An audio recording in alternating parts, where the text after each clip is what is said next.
हमारी सभा लगभग एकदम सज चुकी है, तो हम अब स्वागत भाषण के बिना कैसे कार्य को आगे बढ़ाएं। तो हम स्वागत भाषण के लिए अपने आदरणीय श्री राधा कृष्ण जी पाठक से अनुरोध करेंगे कि वे आवें और अपनी सेवा स्वागत भाषण की समर्पित करें, ताकि हम अपने संतों से प्रवचनार्थ प्रार्थना कर सकें। श्री राधा कृष्ण जी पाठक वृंदावन की ही विभूति है, ये वृंदावन के हैं और वृंदावन से स्नेह रखने वाला कोई भी ऐसा धनी वानी विद्वान नहीं है जो हमारे पाठक जी से परिचित न हो। श्री राधा कृष्ण जी पाठक वृंदावन। परम वंदनीय परम सम्मानित आनंद वृंदावन के वर्तमान मैन जी महाराज, उन्हीं के साथ परम पूज्य परम वंदनीय मुचासीन योग पुरुष स्वामी श्री परमानंद जी महाराज, अन्य सभी मंचासीन संत महापुरुषों के चरणों में वंदना करते हुए एवं इस आनंद महोत्सव में उपस्थित पंडाल में सभी मेरे सम्मानित धर्मप्रेमी माताओं, सज्जनों एवं इस कार्यक्रम का कुशल एवं सफल संचालन कर रहे माननीय पाठक जी, आज का ये सुंदर अवसर जबकि महाराज श्री के शताब्दी महोत्सव के अंतर्गत आनंद महोत्सव की तीसरे दिन की चर्चा हम लोग कर रहे हैं। ये मेरा सौभाग्य है कि 1970 में महाराज श्री के कृपा पूर्वक मेरे पूज्य पिताजी स्वर्गीय पंडित बनवारीलाल जी पाठक से महाराज श्री का बहुत सानिध्य होता था। मैं भी बाल्यकाल में पिताजी के साथ यहाँ आता था। मैं देखता था यहाँ बहुत भीड़ होती थी, लेकिन मैं नहीं सोच पाता था कि भीड़ यहाँ क्यों होती है। महाराज श्री का चर्चा कई बार महाराज श्री ने प्रसाद हम लोगों के यहाँ अपने साथ पवाया। मैं सोचता था कि इतने सीधे इतने सरल व्यक्ति हैं तो यह भीड़ इतनी क्यों होती है। लेकिन बाद में धीमे धीमे जब मैं कुछ समझने लगा तो मुझे लगा कि वास्तव में ज्ञानी वही है जो अपने ज्ञान को बहुत सरल ढंग से लोगों के कान तक पहुंचाते हैं। महाराज श्री की ऐसी विशेषता कि उन्होंने गूढ़ अर्थों को, गूढ़ चर्चाओं को बहुत सहज रूप से हम संसारी लोगों तक पहुंचाया। उसी का परिणाम है कि महाराज श्री की गिनती देश नहीं अंतरराष्ट्रीय जगत में श्री वृंदावन के जब विद्वान का नाम आता है तो महाराज श्री का नाम सर्वोपरि पहले भी था, आज भी है और कल भी रहेगा। मुझे कुछ चर्चाएं याद हैं महाराज श्री के साथ। सज्जनों, ये वृंदावन, ये मेरे ठाकुर की, मेरे गोपाल की ये पुण्य भूमि है जिसके कण कण में श्री राधा और श्री कृष्ण का नाम निकलता है। ठाकुर इसी भूमि पर नंगे चरणों से जिन्होंने गोपालन किया, गायों के संवर्धन के लिए, उनके संरक्षण के लिए मेरे ठाकुर ने पूरे विश्व को संदेश यही से दिया। जहां उन्होंने अन्याय लीलाएं करके हम लोगों को सांसारिक व्यवस्था के अंतर्गत रहने का सोच दिया, हमको वो क्रिया बताई कि संसार में क्या उचित है और क्या अनुचित है। आज के इस दिवस पर जिस समय श्री वृंदावन में पूज्य संत नीमरोली बाबा जी महाराज निवास करते थे, पूज्य संत देवरा बाबा जी महाराज निवास करते थे, पूज्य संत पागल बाबा जी महाराज निवास करते थे, परम पूज्य आनंदमयी माता जी यहाँ निवास करती थी। उसी श्रृंखला में हमारे महाराज श्री जी का भी निवास श्री वृंदावन में होता था। मैंने बहुत बार कई दिवसों पे इन लोगों को साथ बैठे हुए देखा, चर्चा करते हुए देखा, लेकिन समय अगर सबसे सौम्य और सबसे यानी सज्जनता का आवरण लिए हुए महाराज श्री ने जिस रूप से सबका सम्मान आश्रम में किया वो अवर्णनीय है, उसके लिए मैं कुछ कह नहीं सकता। जिन 4 वर्ण व्यवस्थाओं के अंतर्गत हमारा समाज चलता है, हर वर्ण की व्यवस्था उनकी क्रिया, उनका सम्मान अपने मंच पर होता है, लेकिन मैंने इस आश्रम में देखा आनंद महोत्सव के अंतर्गत विगत में क्या नाम था, अमृत महोत्सव 25 वर्ष पूर्व जो हुआ था, मुझे उसकी स्मृति पूरी तरह से है। जबकि यहाँ सभी वर्णों के लोगों को महाराज जी ने बुला के यहाँ मंच पर सम्मानित किया, उनको प्रसाद कराया, जिसका बड़ा विरोध भी हुआ समाज में उस समय, लेकिन महाराज जी ने कहा नहीं, हमारी दृष्टि सम है, हमारे लिए सब एक है, हमारे लिए कोई हमसे अलग नहीं है। ऐसे महापुरुष के आज इस जन्म शताब्दी को मनाते हुए हम सब ब्रजवासियों को बड़ा हर्ष हो रहा है और आप सब लोग यहाँ पधारे हैं, इससे और प्रसन्नता हम लोगों के लिए हो नहीं सकती। मैं आश्रम का एक बहुत छोटा प्रतिनिधि हूँ, एक बहुत छोटा सेवक हूँ, तो ये कहते हुए कि आप सब लोग यहाँ इस कार्यक्रम में बधाई हैं, आप सबके चरणों में मैं अपना प्रणम्य भाव प्रेषित करते हुए आप सबको बहुत बहुत इस कार्यक्रम में पधारने के लिए बधाई देते हुए अपनी वाणी को विराम देता हूँ। जय जय श्री राम। पूज्य चरण शंकराचार्य जी महाराज की जय। हमारे प्रिय श्री राधा कृष्ण जी पाठक ने स्वागत भाषण की श्रृंखला में ही पूज्य श्री जगतगुरु ज्योतिषपीठाधीश्वर जी महाराज को बुला ही लिया। महाराज श्री जी की करुणा देखिए, चल नहीं पा रहे हैं, किन्हीं कंधों को सौभाग्य देते हुए उन पर उनका सहारा लेकर मंच तक पधारे हैं। ऐसे पुण्य चरण आचार्य शिरोमणि के चरणों में हम सादर नमन करते हैं। और अभी कुछ ही क्षणों में हमारे इस सत्र के अध्यक्ष पद को जिन्होंने स्वीकार किया है, ऐसे सर्वेश्वर भगवान श्री निम्बारकाचार्य जी महाराज कुछ ही क्षणों में यहाँ पधारेंगे। उनका भी हम लोग दर्शन करेंगे, प्रवचन भी श्रवण करेंगे। अब हमारे यहाँ से विद्या का स्रोत निकलता है, माना जाता है, उसी काशी से पधारे परमादरणीय श्री सुधाकर जी मिश्र, उनसे हम प्रार्थना करेंगे कि वे आकर अपनी उपस्थिति का दर्शन कराएं। इस प्रकार हमारे काशी के रही ठीक इनको घोषणा, हाँ, श्री सुधाकर जी मिश्र कृपा करके यहाँ आगे आ जाए। प्रधान सरकार आगे दे, हाँ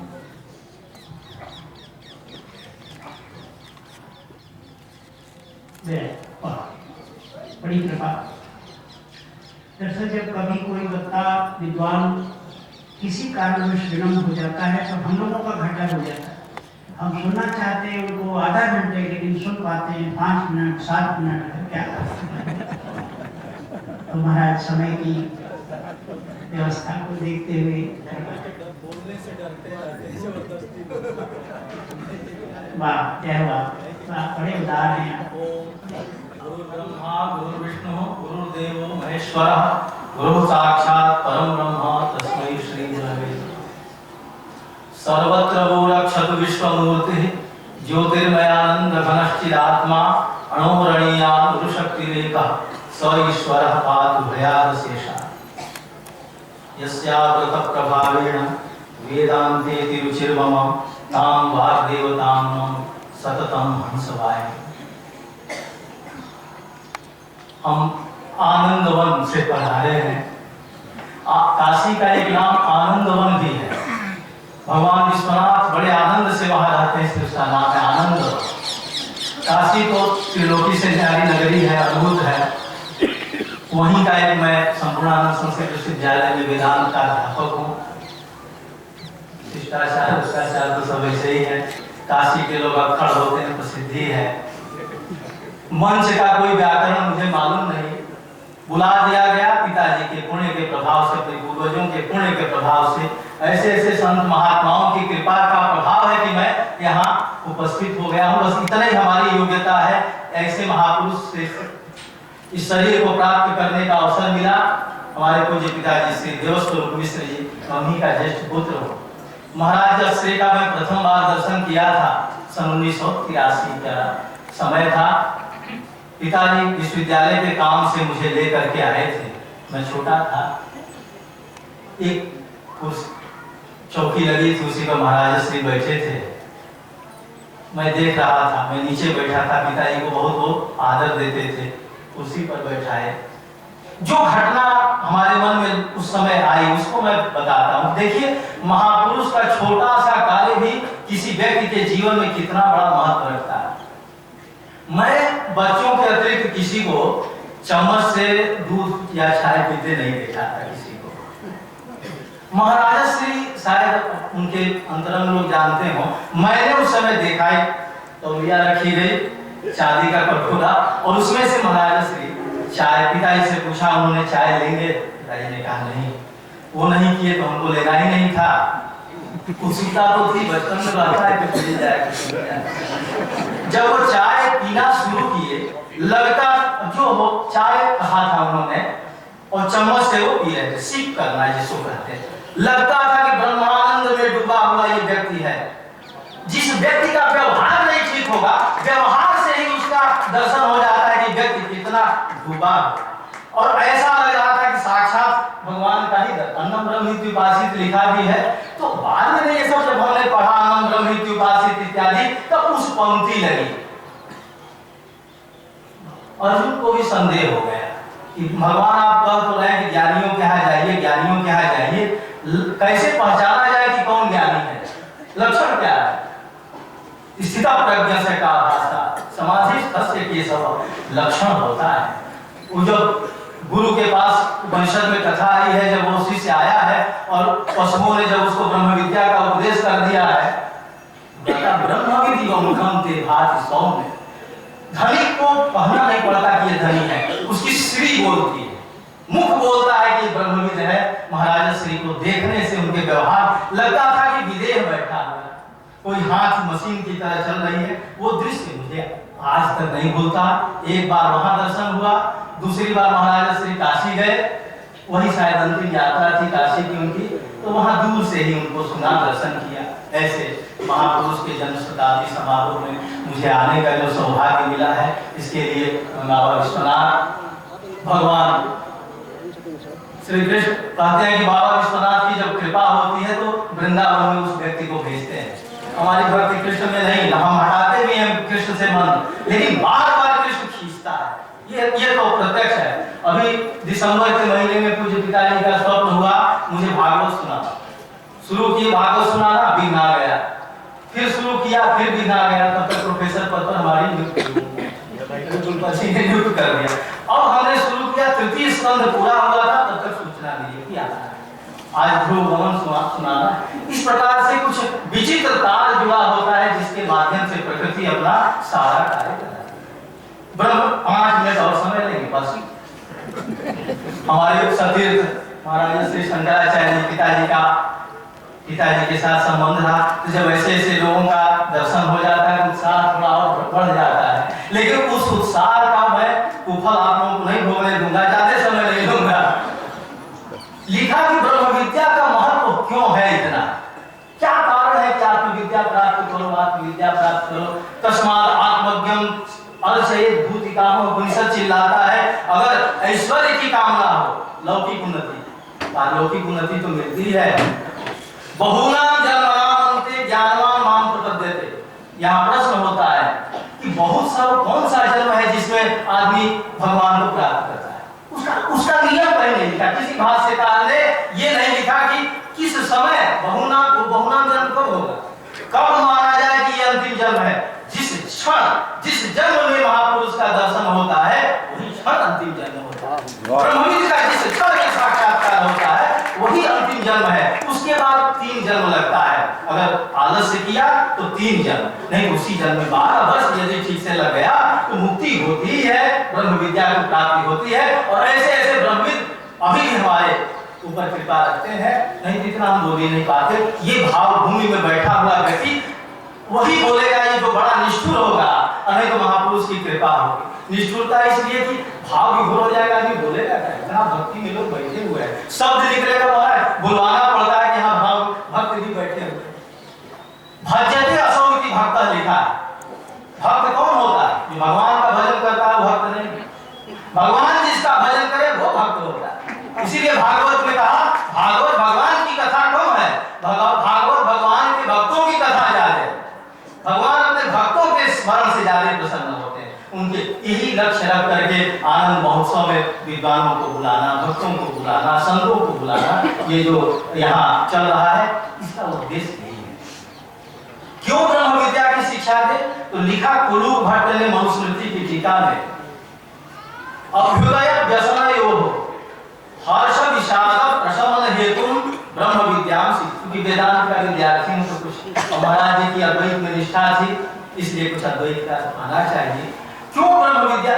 अद्वैत द्वैत से मतलब नहीं है। महाराज श्री का कितना ग्रंथ देखा हमने, भागवत दर्शन देखा, कहीं भी उन्होंने उलझाया नहीं, कहीं दुराग्रह नहीं। इतना दुराग्रह सुने 2-3 व्यक्ति भारतवर्ष में हुए जिनको आज भी लोग, नामी तो बहुत हुए, स्वामी कल्पात्री जी महाराज, महाराज श्री अखंडानंद जी महाराज और महामना मदन मोहन मालवीय जी महाराज, ये ब्राह्मणों में अद्भुत रहे। ब्राह्मण नहीं, इनको तो अवतारी पुरुष, ऐसे लोग जन्म नहीं लेते, अवतार लेते हैं। तो अवतारी पुरुष है, एक प्रतिष्ठा की मानव की स्थापना करके निकल जाते हैं, हम लोग उसी पर चल करके धन्य। तो कहा कि हर्ष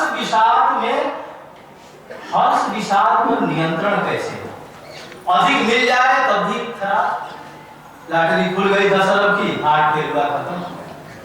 मंच पर बैठा दिया, लगा कांपने। एक व्यक्ति थे, उनको मंच पर बड़ा भय लगता था बोलने में, लगे कांपने। तो किसी ने पूछा महाराज क्या हो रहा है? भसापंक हो रहा है। सभाकंप का भसापंक हो रहा है।